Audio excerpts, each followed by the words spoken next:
بسم اللہ الرحمن الرحیم۔ السلام علیکم۔ مولا کائنات شیر خدا حضرت علی سے تربیت پانے والے حضرت سیدنا حضرت عباس بچوں کی سرپرستی، کمزوروں اور لاچاروں کی خبر گیری، تلوار بازی اور عبادات سے خاصی دلی لگاؤ رکھتے تھے۔ ان کی تعلیم و تربیت خصوصاً کربلا کے لیے ہوئی تھی۔ لوگوں کی خبر گیری اور فلاح بہبود کے لیے خاص طور پر مشہور ہوئے۔ حضرت سیدنا عباس کی نمایاں ترین خصوصیات احسار اور وفاداری ہے، جو ان کے روحانی کمال کی بہترین دلیل ہیں۔ وہ اپنے بھائی حضرت سیدنا امام حسین کے عاشق اور گرویدہ تھے۔ حضرت فاطمہ کے بعد 10 سال تک حضرت علی شیر خدا نے شادی نہ کی۔ پھر ایک دن لوگوں کے اصرار پر حضرت علی نے حضرت عقیل کو بلایا اور فرمایا، میرے ساتھ شادی کے لیے ایک نیک، پاک اور بہادر خاتون کی تلاش کریں۔ بس کچھ عرصے بعد شجاعت کے لیے جو مشہور قبیلہ تھا، اس کی لڑکی کے ساتھ حضرت علی کا نکاح ہو گیا، جن کا نام بھی فاطمہ ہی تھا۔ بعد میں یہ ام البنین کے نام سے مشہور ہوئی۔ امیر المومنین حضرت علی کو اللہ نے ام البنین کے باطن سے 4 بیٹے عطا کیے، جو سارے ہی کربلا میں شہید ہوئے۔ ان بیٹوں میں سب سے بڑے بیٹے حضرت سیدنا عباس تھے۔ وفا، شجاعت اور صبر حضرت عباس کو ورثے میں ملا تھا، کیونکہ ایک طرف والد شیر خدا اور والدہ وہ جو ایک عرصہ دراز سے شجاعت کے لیے مشہور قبیلے سے تعلق رکھتی ہیں۔ حضرت عباس 4 شعبان 26 ہجری کو مدینہ منورہ میں پیدا ہوئے۔ امیر المومنین حضرت علی کبھی کبھی جناب عباس کو اپنی گود میں بٹھاتے اور ان کی آستینوں کو پیچھے الٹ کر بوسہ دیتے اور آنسو بہاتے۔ ایک دن ان کی ماں ام البنین اس ماجرے کو دیکھ رہی تھی۔ حضرت علی نے فرمایا، یہ ہاتھ اپنے بھائی حسین کی مدد کے لیے کاٹے جائیں گے، میں اس دن کے لیے آنسو بہا رہا ہوں۔ جناب عباس حسین کریمین کے ساتھ تربیت پائی۔ جب آپ جوان ہوئے تو لوگ آپ کی دانشمندی، کمالات اور بہادری کی مثالیں دیتے نہ تھکتے۔ جب حضرت علی شہید ہوئے تو اس وقت حضرت سیدنا عباس کی عمر صرف 14 سال تھی۔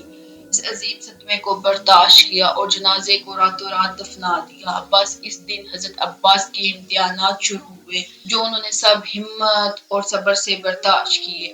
آخر آپ نے وہ دن بھی دیکھا جب حضرت امام حسن کو زہر دیا گیا اور شہید کر دیا گیا، اور امام حسن کا جنازہ بھی صحیح طریقے سے پڑھنے نہ دیا گیا۔ لیکن یہ سب ایک بہادر باپ کے بہادر بیٹے نے برداشت کیا۔ حضرت حسین نے انہیں یہ کہہ کر منع کر دیا، عباس، ابھی جنگ کا وقت نہیں آیا۔ جناب عباس کی شادی عبداللہ بن عباس کی بیٹی لباب سے ہوئی، جن سے اللہ پاک نے انہیں 2 بیٹے عبیداللہ اور فضل عطا فرمائے۔ آپ ہمیشہ حضرت حسین کے شانہ بشانہ رہے۔ حضرت عباس بنو ہاشم کے 30 نوجوانوں کا حلقہ بنا کر حضرت امام حسین کی حفاظت کے لیے ان کے ساتھ رہے۔ آپ نے اپنے آپ کو حضرت حسین کا غلام بنا کر پیش کیا، نہ کہ بھائی۔ یہاں تک کہ کربلا کے میدان میں بھی آپ نے اپنی غلامی اور وفاداری کا مظاہرہ کیا۔ ابن زیاد جانتا تھا کہ جب تک عباس کربلا کے خیموں میں موجود ہے، ہم ان تک پہنچ ہی نہیں سکتے۔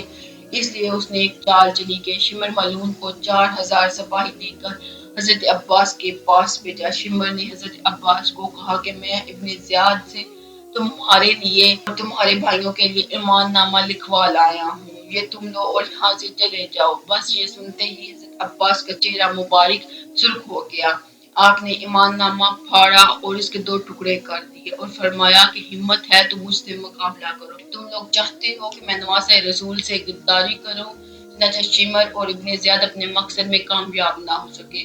پھر کربلا کے میدان میں جب باری باری سب شہادتیں پیش کر رہے تھے، حضرت عباس نواسۂ رسول سے عرض کرتے ہیں، آقا حسین، اب مجھے اجازت دیں، میں ان یزیدیوں کو جہنم میں وصل کر کے آؤں۔ لیکن حضرت حسین فرماتے ہیں، آج یہاں شجاعت کا امتحان نہیں بلکہ ہمارا صبر کا امتحان ہے۔ حضرت عباس خیموں کے گرد چکر لگا رہے تھے۔ حضرت بی بی سکینہ ہاتھ میں مشکیزہ لیے حضرت جناب عباس کے قریب آئی اور کہنے لگی، چچا عباس، میرے عسکر نے 3 دن سے پانی نہیں پیا۔ غازی عباس نے بی بی سکینہ کو دیکھا کہ خالی مشکیزہ لیے کھڑی ہیں، تو حضرت عباس نے فرمایا، اے میری آقا زادی، میرے حسین سے کہو کہ مجھے پانی لانے کے لیے بھیج دیں۔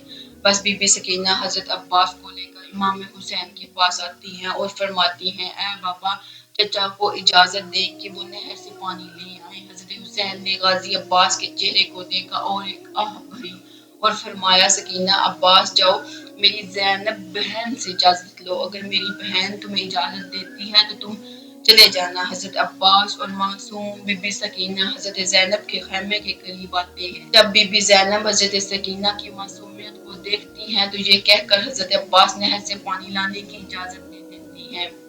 زینب حضرت سکینہ کی معصومیت کو دیکھتی ہیں تو اجازت دیتی ہیں اور ساتھ میں یہ کہتی ہیں، میرے بابا نے وصیت کی تھی زینب، شام کی گلیوں میں جب تمہارے ہاتھوں کو باندھ کر تمہیں لے جایا جائے گا تو اس وقت صبر کا دامن مت چھوڑنا۔ میں کہا کرتی تھی جس کا عباس جیسا شیر بھائی اس کو کوئی ہاتھ بھی لگا سکتا ہے بھلا۔ حضرت عباس پانی کا مشکیزہ لیے گھوڑے پر سوار ہوتے ہیں، ایک ہاتھ میں علم اٹھاتے ہیں اور نہر کی طرف بڑھنے لگتے ہیں۔ حضرت عباس دریائے فرات کی طرف مشکیزہ اور ننگی تلوار لے کر نکلتے ہیں۔ اس وقت عمرو 500 یزیدی فوج کے ساتھ دریا پر پہرا دے رہا تھا۔ کربلا کا تپتا صحرا سورج اپنی آب و تاب سے چمک رہا ہے۔ جب پہرے داروں نے ایک شاہ سوار کو ننگی تلوار کے ساتھ آتے دیکھا تو فوج میں ہلچل مچ گئی۔ تاریخ گواہ ہے حضرت عباس نے 133 یزیدیوں کو چیر ڈالا اور دریا پر پہنچ گئے، باقی فوج امداد اپنے کیمپوں میں بھاگ گئے۔ حضرت عباس نے علم دریا کے کنارے گاڑا اور مشکیزے کو پانی سے بھر لیا۔ مشکیزے کو بھرنے کے بعد آپ نے خود پانی پینے کے لیے ہاتھ بڑھایا اور پھر سوچ کر پانی گرا دیا، میرے آقا حسین اور ان کی آل کب سے پیاسی ہے، اللہ عباس سے زیادہ اور وفادار شخص کون ہو سکتا ہے۔ پھر سوچا کہ اپنے گھوڑے کو پانی پلا دیتا ہوں، لیکن گھوڑا بھی وفادار ہی تھا، اس نے بھی پانی نہ پیا۔ اتنی دیر میں عمرو اپنی فوج کی دوبارہ صف بندی کرتا ہوا اور فوج کو لے کر آ جاتا ہے۔ حضرت عباس مشکیزہ اٹھائے گھوڑے پر سوار ہوتے ہیں، اتنے میں ایک تیر ان کے کندھے پر آ کر لگتا ہے۔ حضرت عباس گھوڑے کو خیمے کی طرف دوڑاتے ہیں، سپاہی ان کو گھیر لیتے ہیں اور تیروں کی بوچھاڑ کر دیتے ہیں۔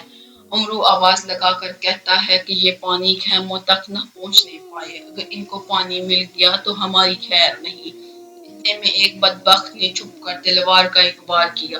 حضرت سیدنا عباس کا ایک بازو قلم ہو گیا۔ آپ پانی کا مشکیزہ دوسرے ہاتھ میں پکڑتے ہوئے پھر دوسرے بازو پر بھی وار ہوا تو دوسرا بازو بھی قلم ہو گیا۔ اس کے بعد جناب عباس نے پانی کا مشکیزہ منہ میں پکڑ لیتے ہیں، پھر سب نے تیر برسائے، پانی کے مشکیزے کو بھی لگے اور پانی بہہ گیا۔ جیسے جیسے پانی بہتا گیا سیدنا عباس کی آنکھوں میں آنسو آئے، وہ گھوڑے سے نیچے گر گئے، تیروں سے نڈھال ہو جاتے ہیں۔ یزیدی فوج فتح کے نعرے لگاتے ہوئے واپس چلے جاتے ہیں۔ جب امام حسین حضرت عباس کو گرتا ہوا دیکھتے ہیں تو وہ ان کی طرف دوڑتے ہیں اور آ کر حضرت عباس کا سر مبارک اپنی گود میں لے لیتے ہیں۔ حضرت عباس پہلی دفعہ امام حسین کو اپنا بھائی کہہ کر پکارتے ہیں اور معافی مانگتے ہیں کہ میں معصوم سکینہ کے لیے پانی نہ لا سکا۔ اسی طرح سیدنا عباس کی شہادت ہو جاتی ہے۔ جب ساری شہادتیں ہونے کے بعد سروں کو تن سے جدا کیا گیا تو ان کو نیزوں پر چڑھا دیا گیا تو صاحب وفا حضرت عباس کا سر مبارک نیزے پر نہیں رکتا تھا، بار بار گر جاتا تھا۔ یزیدی فوج پریشان ہو کر حضرت زین العابدین سے پوچھتے ہیں کہ ایسا کیوں ہے، جس پر آپ نے ایک تاریخی جملہ فرماتے ہیں، میرے چچا نے ساری زندگی حضرت حسین کی برابری نہیں کی تو اب مرنے کے بعد ان کی برابری کیسے کر سکتے ہیں۔ اللہ اکبر۔ یہ سن کر شمر کہتا ہے کہ عباس کے سر کو گھوڑے کی زین سے باندھ دو۔ لاکھوں کروڑوں سلام حضرت عباس کی وفا پر۔ اللہ پاک ہم سب کو اللہ کے دین اور اس کے پیارے نبی صلی اللہ علیہ وآلہ وسلم اور ان کی آل سے وفا کرنے کی توفیق عطا فرمائے۔ اے اللہ ہم سب کے گناہوں کو معاف فرما دے، ہمیں سمندر وفا حضرت عباس سے چند قطرے عطا فرما دے، آمین۔